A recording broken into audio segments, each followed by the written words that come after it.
On the 80th anniversary of the liberation of Auschwitz comes an unprecedented exhibition about one of history's darkest moments. Auschwitz, not long ago, not far away, features more than 500 original objects, first-hand accounts, and survivor testimonies that tell the powerful story of the Auschwitz concentration camp, its history and legacy, and the underlying conditions that allowed the Holocaust to happen. On now exclusively at ROM. Tickets at rom.ca.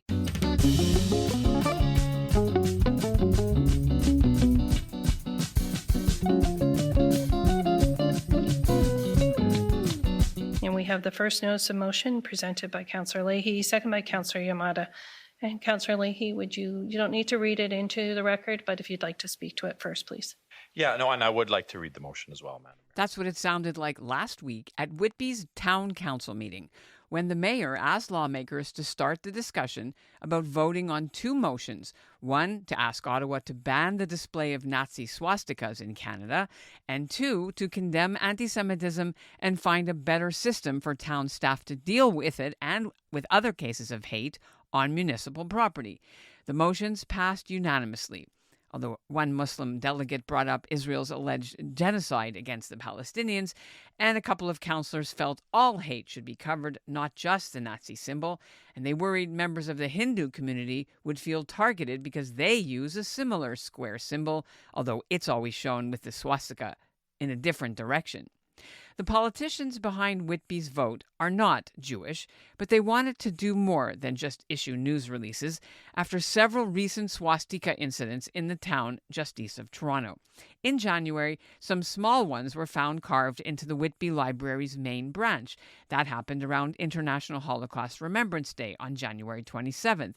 These incidents came on the heels of a much larger and very public swastika that someone burned into a grass soccer pitch in a town park in the summer. They'd used harsh chemicals for vandalism. The whole area had to be dug up and resodded. No charges have been laid in either case, but Durham Regional Police's investigation remains open. All this is very new for the Mayor, Elizabeth Roy. But we need to do better where we're communicating amongst each other. And that is one that I think is first and foremost. But it's also standing out there and saying that we're not accepting this. We're not. And I think all of us around this table, there's no room for hate in our community, but it's there.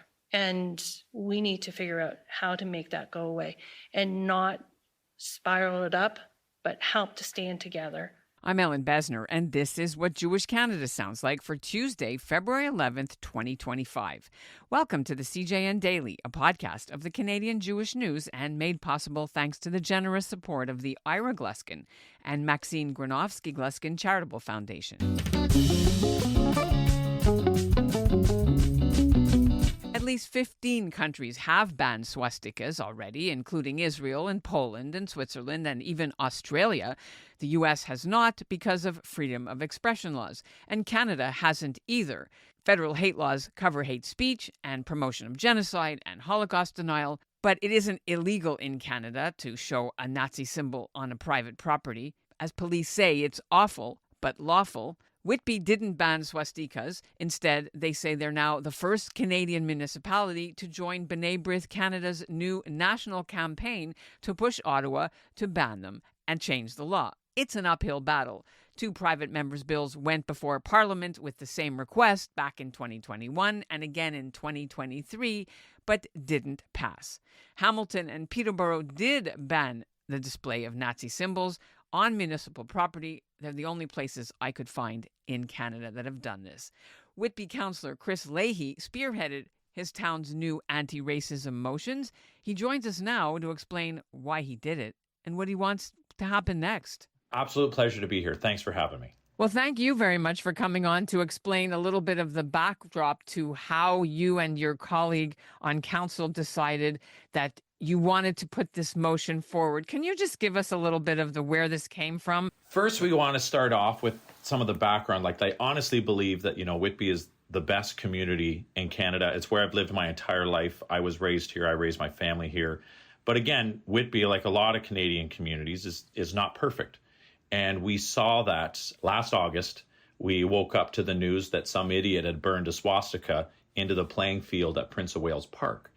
And it's just that when people do those type of things, like, that whether it's a person, a thug, a set of thugs, however you want to label it, they basically shatter that idyllic sense of security that generally we all seem to share and have in our community of Whitby. Like, even though we're 160,000 people, we still call ourselves a town. We're always trying to have that kind of more idyllic settings. And we woke up to that. Part of the challenge there was also the response. Essentially, the press release from the town was that, a terrible incident of hate was in the park and we condemn it and this is terrible. It just doesn't sit well with me. So that's where I went to, no, we need to call it for what it is. There was a Nazi swastika chemically burned into a huge area of the field. And this is not just something that some kids just thought that they were going to do on their way walking through the park one day. Like this, no one carries around chemicals to burn things into fields. Like this is, and that was the first incident. So the town got together. We had with the mayor and members of council, we got together and had a town hall with Rabbi Bornstein here from Shabbat, Durham, and a number of members from the Jewish community across Durham Region. We had a town hall and we were listening to some of the challenges that it's hard to fathom. It's something that I just generally don't experience every day. But when you're listening to the residents that we represent, like you had students up there that go to, the public high school, St. Clair, just up the street. My daughter goes there now, and that some kids were just, drawing swastikas into their desks, and they just didn't feel, while the school obviously condemns it and the board obviously condemns it, they didn't feel that they were fully supported by the board in those different experiences. Now, the school board was at the town hall and they were listening, and I have to give them credit. They have created a task force, but it's also being spearheaded by Emma Cunningham, who is the only Jewish trustee in the Durham Public Board. And that, again, really positive. They're seeing some progress. They're putting some attention to it. So that was August. Fast forward to January, and I also sit on the library board. I'm the council designate on the library board. And it was brought up that essentially there was someone had carved swastikas in the library, in the bathroom. So they were about several of them carved into the wall, all into the bathroom right by the children's reading area. And the staff found it, so we don't know how long it was there. Like, it could have been there. They generally are in there every day, so I would imagine it would have been that day or the day before. They locked the bathroom until they fixed it all up. They reported to the police. They shared it with the board, and they figured like that's the end of their protocol. And then I spoke about it, and then it happened again a week later. And where this really resonates for me is that myself and other members of council were just with Rabbi Bornstein and the members from Shabbat Durham at Celebration Square, which is beside the library, celebrating Hanukkah and lighting the menorah. So you've got the menorah lit outside and someone in the library carving swastikas into the bathroom. Like it's just not something that we can tolerate, and we can't be, sweeping this under the rug, so to speak, because I'm not here to speak ill of the DRPS or the library. They're doing a great job. It's just that they don't seem to have the awareness or the protocol or the procedure to, other than report it to the police. They had closed the file because they said there's nothing there to do. But after I had done a press release saying that this is completely unacceptable behavior, that we can't be doing this, and we need to condemn hate in all forms in Whitby, and specifically this example of anti-Semitism. And then everyone started calling the rabbi. The next morning, after I put out a press release and a video, the town reached out, the library reached out, the police all reached out to the rabbi showing support. And the interesting part of this was that the police said, we had closed the file, but now we've reopened it. And because with all this extra media attention, maybe we'll get some extra tips, so we might be able to solve it. Now, okay, so bottom line, it's all great to have all these words saying hate is not tolerated and blah, blah, blah. But you guys decided that you needed to do something, what you can do on council. So how did B'nai B'rith and you guys get together on this motion? Or was that your idea? How did that? Yeah, well, part of it was just me pushing for the different pieces, because this already happened in August, and we went through this scenario before, and we condemned it, and we're going to work together. But almost the exact same thing. We went from a soccer field to the library, And I was hoping that we would do a better job managing it. And again, everyone's coming from a positive place. They're trying to be helpful. But I still feel that it wasn't done in the best way possible, because it was just record it, reported to the police, move on. So this is why I think it's so important to do things to create a protocol where if it's on town property and town staff know about it, let the human rights organizations know what's going on. Because as we know, as we heard from the presentation last night from B'nai B'rith, like they're recording like 5,000, 5,300 incidents of hate, but that only translates to 900 incidents of police reported ones. Yes, the police from 2023. I know the figure. Yeah. And so here's this gap. So if we don't step in, then things are not going to change. So the B'nai B'rith does have a national campaign now, not just with Whitby, to get the Canadian government to ban the display of swastikas. Are you guys the first municipality that's signed on or voted this? Do you know? Yes, we're definitely the first because, and again, total coincidence, that part wasn't planned. As we're reaching out and talking with B'nai B'rith, and I hadn't even talked to them, we just looked it up online. And we noticed when we were looking up the swastika information and how we're working to fight that here in town, noticed that they had the campaign that they're trying to lobby the federal government to ban the Nazi swastika and Nazi iconography at the criminal code. Because the example was saying that the way that Section 319 of the criminal code is written is that if you put up swastika, for example, a Nazi swastika, because I don't want to offend anyone in the Hindu community, is the Nazi swastika, and you put it beside someone that's not Jewish, that's not criminal. But then when you put it beside and you're attacking specifically someone that's of a Jewish background, then that is targeted and it is hateful and it is criminal. So that can make it into a report. And it was trying to find that balance between, what's criminal and then awful but lawful. And if you listen to the council meeting last night that went on for several hours, it was trying to get that message across. Like you would have many members of council, and I know everyone's on side, so I'm not trying to be critical, but it was the mentality was that, well, this is a police problem. Let's just get the police to do it. This is not a town problem. And what I'm trying to get across, and I'm hoping we can get across in more municipalities, is that we can't tell the police what to do. Like I'm a regional councillor. I raised their budget. We just gave them a 17% increase. I get lots of angry calls because we're giving the police all kinds of money and we're raising people's taxes. But all we can do is suggest. But what we can direct as councils, town, the region, wherever, we can direct what the policy is for our town. What I'm really trying to get across is that when there are incidences of hate, anti-Semitism, Islamophobia, anti-Black racism, whatever it is, that we just create a protocol so that we report it to the police, of course, and that's already happening. It will continue to happen. But we also report it to the human rights organizations to make sure that they're tracking and aware and capturing the difference between what's criminally reported by the police and then awful but lawful. So we need to work on changing those laws federally.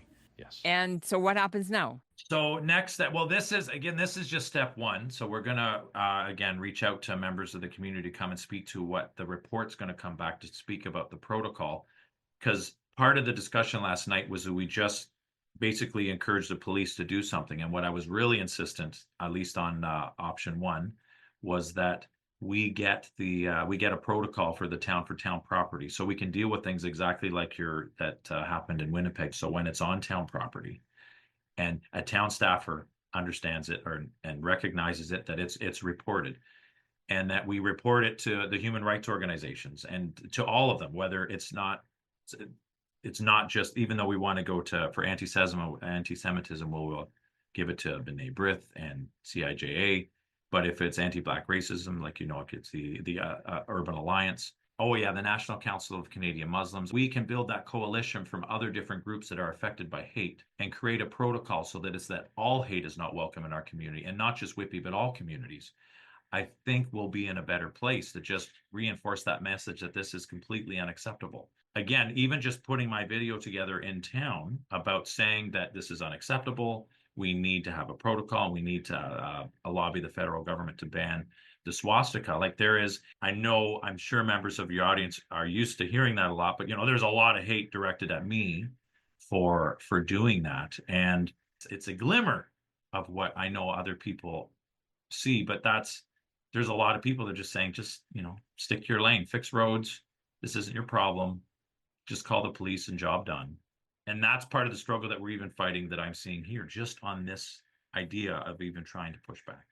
People don't want you to get involved in religious or ethnic politics, I guess. But is it anti-Semitic that you're getting? Are people saying, Oh, it's some of it is, no question. Stop paying attention. Like, I don't want to swear or anything, but just different things to just stop doing this. I know the problem. I know a solution. Like they're just really being, some of them are a bit aggressive. They're just angry about it's definitely directed at Jewish hate, I would say. if Correct. You're standing up and you're a non-Jewish ally, then you get targeted as well? And I'm hearing, if I'm understanding, that this is what's happened to you. 100%. And that was a challenging, like it was strong. Like I get pushed back on issues all the time, but this was definitely different. And that's a new experience for me. And all it does is strengthen my resolve that we have more work to do to counter those views wherever they're coming from. Like it saddens me, but it also empowers us that we need to continue that fight for advocacy for fairness, so that our children, as they grow up in our community, like they're welcome. They can build relationships. They're not afraid. They are able to be who they are, and they are welcome. Like that is part of the challenge. I'm very sorry that this is happening to you, but I'm very appreciative of the efforts that you're making on a personal level for doing what's right. Thanks You for being as on the well. CJN Daily. Yeah, anytime. Thanks. On the 80th anniversary of the liberation of Auschwitz comes an unprecedented exhibition about one of history's darkest moments. Auschwitz, Not Long Ago, Not Far Away, features more than 500 original objects, first-hand accounts, and survivor testimonies that tell the powerful story of the Auschwitz concentration camp, its history and legacy, and the underlying conditions that allowed the Holocaust to happen. On now exclusively at ROM. Tickets at rom.ca. Meanwhile, local Jewish leaders are applauding Whitby's move. They appreciate the support after a stressful few months, according to Rabbi Sally Bornstein of the Chabad of Durham. Bornstein says the Jewish population in Whitby is growing. His synagogue attracts about 1,000 families from the area, and while life has been mostly good there, after October 7th, the unresolved swastikas incidents are making his community nervous. Here's what he told Whitby Town Council at last week's vote. It's difficult, the fact that we're dealing with this, unfortunately, already a few times. I will say, I believe Whitby is a great, great, great town to be living in. And I believe most people are so good, and we need to keep that up. And it's important, because hate can really thrive when good people are silent. There's very few people actually putting that swastika, engraving it, whether it was in the park or in the library or in parks or people's backyards, which we've heard, at our last gathering. It's very few people, but they're emboldened if no one says anything. When we can say this is not okay, that stops hatred.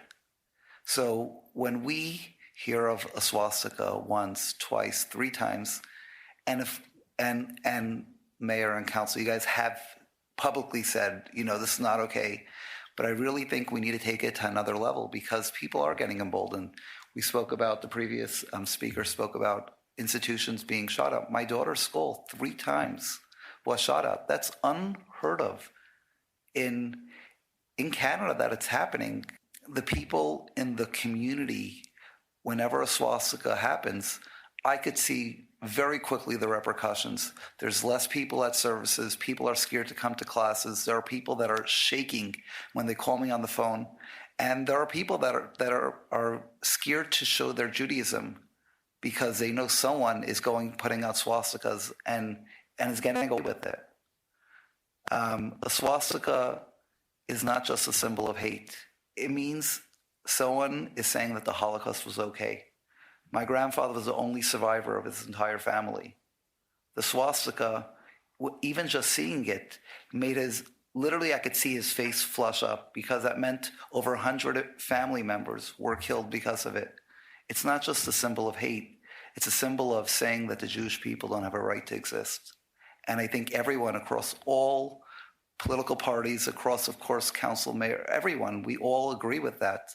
So let's tell them this is not okay. Professor Tessa Troughton also lives in the region. She's on the board of the historic Beth Zion congregation, and she joins me now to share what it's been like for her family. Hi, thank you very much. Long-time Glad to be listener, here. right? First time being on the I show. am a long-time listener, and I do email you when I have things that I need to get off my chest about what it's like to be a Jew in the Durham region. What's come to a head? Well, I'd say like my daughter experienced an incident in her high school probably about 2 weeks ago. So that layered on to the 3 incidents of swastikas in public places in Whitby.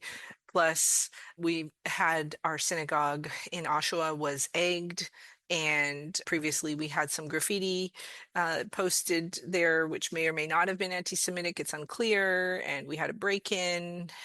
So, it's just sort of like a convergence of events. And I felt it was important to speak up. All right, well, let's break down all those things for me. Speak to me a little bit about what happened to your daughter, first of all. Oh, these things never happen, like the context is sort of the political situation in the United States and things that the children or the teens might have seen on the internet about that. But some boys were doing the Nazi salute in class, and it was a few of them, I think at least 4. And she told us about this, and my husband approached the principal. He emailed the principal with his grave concerns and said, this is not the first time. In fact, if I count correctly, this is the 4th time that my child has experienced this in, 10 years in the school system, that there have been kids who are interested in Nazi gestures, let's say. Yeah. And sometimes accompanied by words. So I was pretty ticked off by that. What grade is this?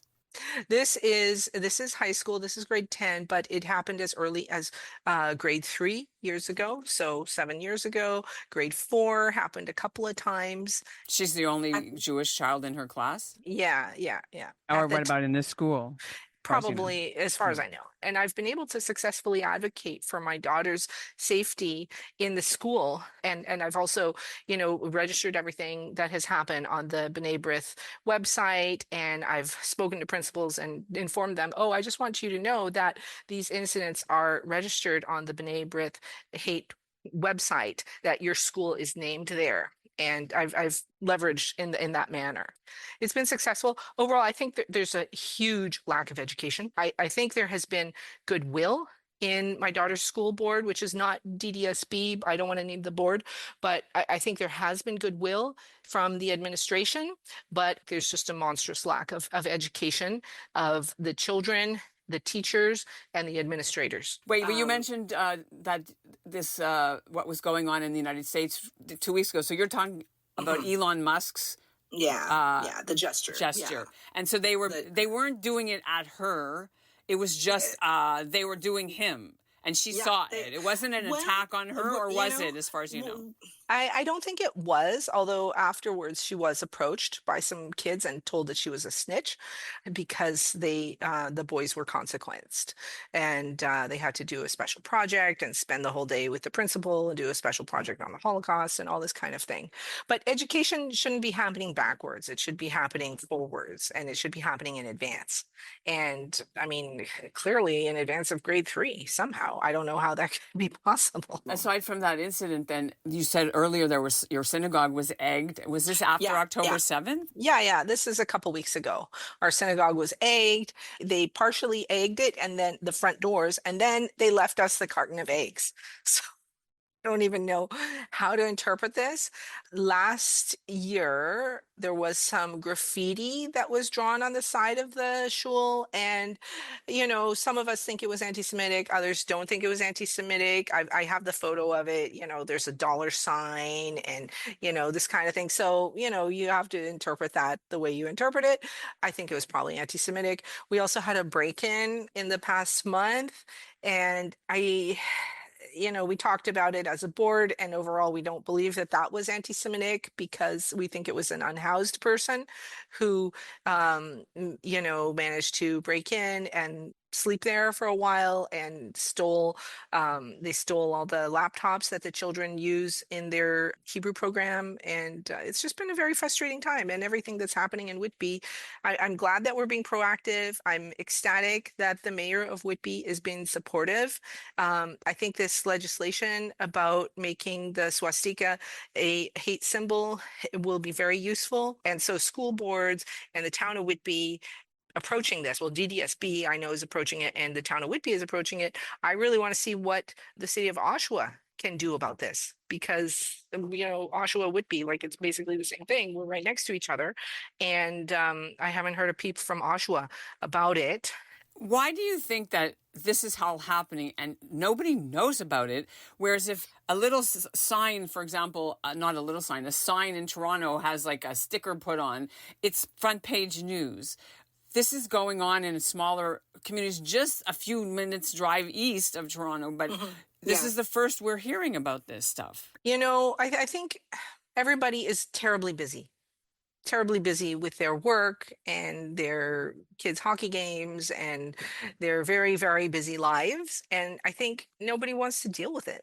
And nobody wants to, start emailing journalists and registering things on the neighborhood website. Like, I think it's just, everybody's just, just trying to survive the Canadian winter, which is hard enough. But yeah, we're very close to Toronto, and we tend to quite often be overlooked, right? There are various Jewish communities here, various little, clusters, and we all have our different flavors. And because of that, we stick, with the place where we feel comfortable, and we don't necessarily all get together and start, raising hell. So what do you want governments to do? Like, there's Whitby, there's Durham Region, there's Oshawa, Pickering, they're all going to sort of Clarington, yeah. Whitby was the first one in the area to say yes. Is this the answer, do you think, or is there other things that need to be done? I think it's a really good step in the right direction. And I think as Jews, it's incumbent upon us to really keep an eye on the process and make sure that there's follow through, and make sure that we're not just ticking the box here, and, make sure that it really gets these like procedures for what to do, make sure that it becomes really integrated into, the city website, that kind of thing, the region website. And then so people know what to do, because people don't know what to do, but we really just have to stand up for ourselves. Thanks so much for coming on our show. And now you get to listen to yourself next time. My pleasure. Thanks Lovely so much. to meet you. And that's what Jewish Canada sounds like for this episode of the CJN Daily, made possible in part thanks to the generous support of the Ira Gluskin and Maxine Granovsky Gluskin Charitable Foundation. Durham Regional Police say they are about to put more money and muscle into tackling the rise in hate crimes. They've got a new hate crimes unit on the ready, plus they're putting a hate crimes portal onto their website to make it easier for people to report what's going on. Since October 7th, they've dealt with 56 hate-motivated crimes, and fully half, or 28, were against Jews. Meanwhile, Whitby's work is having a domino effect in the area. Later this week, Councillor Leahy will ask Durham Regional Council, where he also sits, to adopt the same motions about the swastikas, and at the end of the month, it's going to Pickering's Town Council to tackle it too. Our show is produced by Zachary Judah Kaufman, our executive producer is Michael Freeman, and our music is by Dov Beck-Levine. Thanks for listening.